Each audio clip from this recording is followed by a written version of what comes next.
有个粉丝的车啊，在这个停车场里停了1个月，现在打不着火了。今天我过来看看能不能给它修好。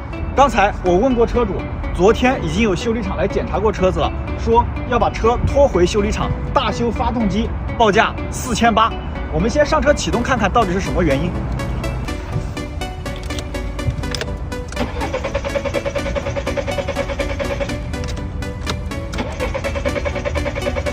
OK， 的确是打不着，去前面看看。一般车子打不着火啊，就是3个原因：油、电、气。我们先看看它上不上油。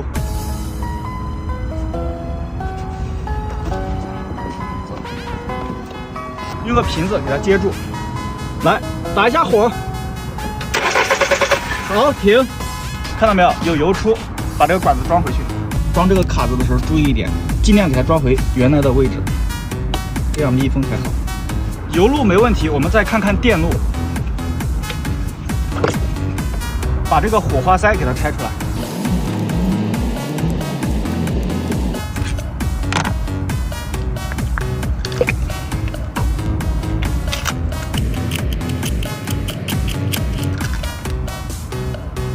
把这个火花塞插到点火线圈里面，测一下有没有高压电。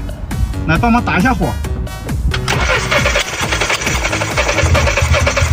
有油有电还打不着火，那就是气路的问题。接下来我们测测缸压，拿几张纸巾给它团成一团，然后塞到这个火花塞的导孔里，一定要给它按紧了。好，我们再打火试试。来，帮忙打一下火。好，问题的原因找到了。正常来说，这个纸巾会被强大的压力给它推得特别高，但是这个明显就是气缸压力不足。像这种问题啊，没有必要进修理厂大修。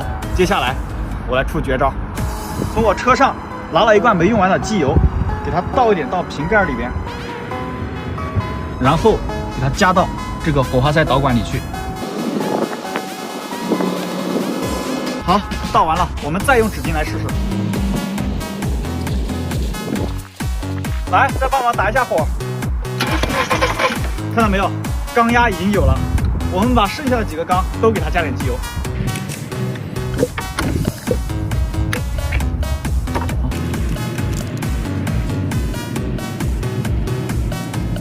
好，机油已经全部加完了，我们把这些东西全部给它装回去。你们猜一下，一会儿上车能不能直接打着？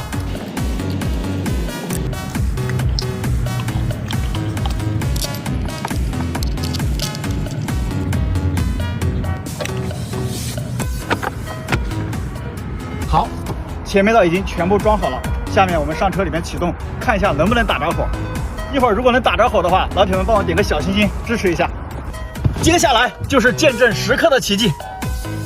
哇，好紧张啊！来，准备，3、2、1，打！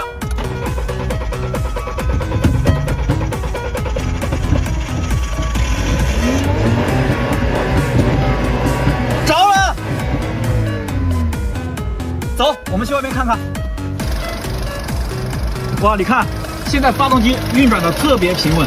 一会儿呢，让车主把车子开到高速上拉一拉，清一下积碳，那以后再打火，一把就能着。怎么样？是不是特别简单？关注我，每天学点汽车知识。